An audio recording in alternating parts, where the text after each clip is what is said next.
장학일 TV입니다. 좋아요, 구독, 알림, 댓글 부탁드립니다. 시청자 여러분, 그리고 나라를 사랑하는 애국국민 여러분, 장학일 목사입니다. 지금 나라가 상당히 혼란하고 어려운 때에 이번 윤석열 대통령이 그 담화문을 발표하는 가운데에서 나라의 부정선거에 대한 말씀도 했지만은 이 나라의 반국가 세력 그리고 반체제 운동이 상당히 심하게 일어나고 있고, 뿐만 아니라 이 중국 세력에 의한 그 간첩, 이것에 대해서 심각하게 담화문을 발표한 것을 들었을 것입니다.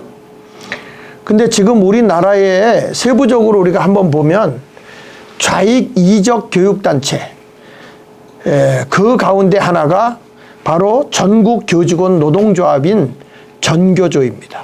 그래서 오늘은 제가 전교조의 실체에 대해서 여러분들에게 한번 말씀을 함께 나누도록 그렇게 하도록 하겠습니다. 여러분, 이거 말씀을 듣는 가운데서 저희 방송의 도움을 위해서 우리 한번 구독 아직 해주시지 않으신 분들은 구독 한번 눌러주시고, 또 좋아요 그리고 알림 또는 댓글을 많이 써주시면 서로 의견을 이렇게 교환하면서 좋은 정보를 얻을 수 있기 때문에 여러분들이 이 댓글을 써주시고, 특별히 이 전교조에 들어갔다 나오신 분들이 아마 댓글을 올려주면 상당히 큰 도움이 될 거라고 저는 생각을 합니다. 이 전국 교직원 노동조합인 이 전교조라고 불려지는 여기는 1987년도에 전국교사협의회 전교협에서 출발해서 1989년도에 전교조로 결성을 하게 됩니다. 그때 이 법이 1999년 1월 6일 김대중 정권 때 국회 날치기 통과로 이것이 합법화되게 됐습니다. 표면적으로는 참교육을 내세우지만 실제로는 적화교육을 통한 연방제 통일을 목표로 하고 있는 것이 참교육의 실현입니다. 그러니까 전교조에서 이들이 아이들에게 교육시키고 있는 게 뭔지 아십니까? 연방제 통일입니다. 그 민노총의 전신인 1945년 해방 후에 이 좌익계 노동단체가 있어요. 조선노동조합 전국평의회라고 그러죠. 거기와 이 사상적 뿌리가 같다는 것입니다. 그러니까 우리나라의 그 전교조하고 이 1945년도에 해방 후 좌익계 노동단체인 조선노동조합 전국평의회, 여기와 모든 사상적 뿌리가 동일하다. 이게 바로 조선노동당이잖아요. 조선노동조합 전국평의회가 실질적으로 보면 조선노동당이라고요. 14년 고용노동부에서 전교조를 법의 노조로 통보했어요. 그러다가 2020년 9월 3일 날 대법원에서 법의 노조 통보 위법 판결로 화법 노조로 인정이 됩니다. 그러니까 2013년도에서 고용노동부에서 전교조는 법의 노조로 통보했죠. 그러니까 그 전에 우리 교사 그러면 선생님 그러면요, 사실은 노동자로 보질 않죠. 그래서 제자들이 스승님의 그 그림자도 밟지 않았다, 이 정도로 존경을 했는데, 이제 하나의 교사들이 그런 아주 존경의 대상이 아니라 일개의 노동자, 이렇게 지금 자기들 스스로 비하를 한 거죠. 그러다가 이제 대법원에서 법의 노조로 통보했지만 이것이 법의 노조 통보가 위법이라고 해서 합법 노조로 인정을 하게 되고, 20년 당시 대법원 재판부가 주로 누가 있었느냐, 그 안에 우리법연구회, 국제인권법연구회, 민변 출신 등 진보 성향들이 다 이 법원을 장악하고 있었어요. 이때가 바로 이 김대중 정부 때 아닌가요? 말하면 이들이 제일 중요한 핵심 행동 조직이 어디에 있느냐 하면 분회, 다시 말하면 단위 학교, 그 안에 이 조직력이 다 들어있는 거예요. 그러니까 쉽게 말하면 제일 중요한 조직이 어디 있느냐, 말단에 있는 거예요. 저 밑에 조직이 다 돼 있으니까 하부 조직까지 다 돼 있는 거죠.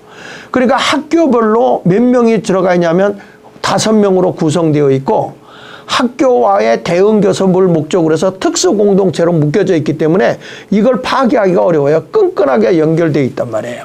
핵심 운영 조직을 보면 말이죠. 의사결정기관이 어디냐? 전국대의원회 대회에서 또는 중앙위원회에서 한단 말이에요. 전국대의원 대회라는 것은 전교조 최고의 의사결정기구예요. 근데 여기서 모든 의견은 공개투표로 합니다. 약 500명가량 모이는데 공개투표를 해요. 공개투표. 저기 지금 사진에 나오잖아요. 공개투표하는 거. 요게 북한식이거든요. 이들은 극좌익 핵심 세력들로 구성이 되어 있다. 여러분, 우리 학교 안에 있는 이 전교조 굉장히 무섭습니다. 이 조직으로 우리 아이들이 다 병들어가고 있는 거예요. 그러니까 이번에 대통령이 그 연설하면서 상당히 강하게 얘기한 겁니다. 사실은 대통령이 생명을 내놓고 이 말씀을 한 거를 우리가 봐야 됩니다.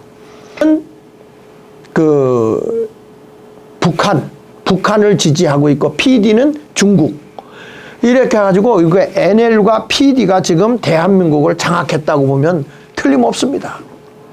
그래서 이 PD가 지금 비밀 조직이 얼마나 있느냐? 전교조의 모든 것을 결정하고 있는 이 비밀 조직 폐쇄적인 그룹인데 여기에 2천여 명이 숨어져 있다는 거예요. 자, 그러면 제가 전교조가 왜 자익 이적 단체인가? 그거에 대해서 제가 여러분들에게 말씀을 드리면요. 민주 집중제를 주장하고 조직 운영에 활용하고 있기 때문에 그런데요. 여기 민주 집중제라는 북한 헌법에 명시되어 있는 북한 헌법 제 5조에 있는 공산당 운영 원리로 공산당의 이 권력을 집중 행사하는 제도가 민주 집중제입니다. 근데 이 민주 집중제가 북한 헌법에 명시되어 있거든요. 근데 이것을 주장하고 있는 데가 전교조라고요. 소련, 중국, 북한 이런 공산사회의 근본적인 운영 원리와 동일한 겁니다. 이게 민주집중제가. 자유민주주의는 개인의 자유가 존중이 되잖아요. 중요하잖아요. 근데 여기는 소수는 다수에게 굴복해야 돼요. 부부는 전체에게 복종해야 돼요. 이게 공산주의 아닙니까? 지금 대한민국의 전교조가 이 교사들의 인권을 보호하고 학생들을 돌봐준다 하지만 실질적으로 가보면 그 속에 있는 것은 대한민국의 체제가요, 공산주의 체제로 가는 교육 시스템이 다 갖춰져 있는 거예요. 이게 인민민주주의냐, 공산민주주의냐, 아니면 자유민주주의냐. 이 민주주의라는 것을 똑바로 봐야지. 민주라는 건 물론 백성이 주인이 된다는 의미인데 이들이 생각하는 백성은 뭐냐? 공산주의 사상에 젖어 있는 것만 백성이에요. 자, 북한의 헌법 제5조에는 민주주의 중앙 집권제, 이 우리가 말하는 집권제잖아요. 그러니까 이 민주 집중제라고 하는 이것을 지금 우리가 보면 북한에서 하는 거 보면 제5조에 나옵니다. 조선민주주의 인민공화국에서 모든 국가기관들은 민주주의 중앙집권제 원칙에 의해 조직되고 운영된다. 설명은요. 소수는 다수에, 하부는 상부에, 개인은 조직에, 모든 성원과 조직은 중앙에 복종한다. 북한이나 민노총이나 전교조나 민주집중제를 비교해 볼 때 어떤 결과가 오죠? 똑같은 결과가 오잖아요. 이런 교육을 시키고 있는 게 대한민국의 전교조입니다, 여러분. 운영 가운데 두 번째, 노동조합은 이 네모칸 쳐놓은 거 보세요. 대중성과 계급성의 기초를 두고 있다. 지금 이 공산주의의 그 마르크스나 소련의 공산주의 레닌이 주장한 그것을 그대로 갖다가 전교조 규약에다가 딱 삽입을 해놨잖아요. 그래서 대중의 다양한 이해와 요구를 노동계급의 이익으로 통일시켜 나간다. 이렇게 하는 거예요. 그러니까 이런 게 지금 우리나라도 민노총이다 전교조다 이런 세력들이 지금 자꾸 나라를 어지럽히고 있는 이 모습을 우리가 보면서 야, 정말 대통령이 연설한 가운데에서 대한민국의 체제가 지금 완전히 반체제에 의해서 국가가 위기에 왔다. 이 비상계엄령을 선포한 거에 대해서 여러분들이 잘못 받아들이면 안 됩니다. 이거 굉장히 중요한 겁니다. 지금 나라가 여기까지 내려왔는데 대통령이 볼 때 나라가 위기에 왔다고 해서 비상계엄령을 선포한 겁니다. 그래서 우리는 다시 한번 깨어나야 되기 때문에 제가 이렇게 전교조에 대한 말씀을 여러분 두 번째까지 하고 다음 시간에 이어서 세 번째 말씀을 이어서 하도록 하겠습니다. 여러분 딱딱한 것이지만 우리가 알아야 될 거고 우리 자녀들이 이 교육을 받는데 이런 사람들 밑에서 이런 교사들 밑에서 교육을 받고 있다고 하는 것에 대해서 심각하게 생각해야 되고 우리는 다시 한번 깨어 일어나는 대한민국 국민 자유민주주의 자유시장 경제를 굳건하게 하며 더욱 우리는 이럴 때일수록 한미일 동맹을 굳건하게 하면서 나라가 바로 서도록 해야 할 것입니다. 여러분 귀한 방송 들어주셔서 감사합니다. 장학일 TV였습니다.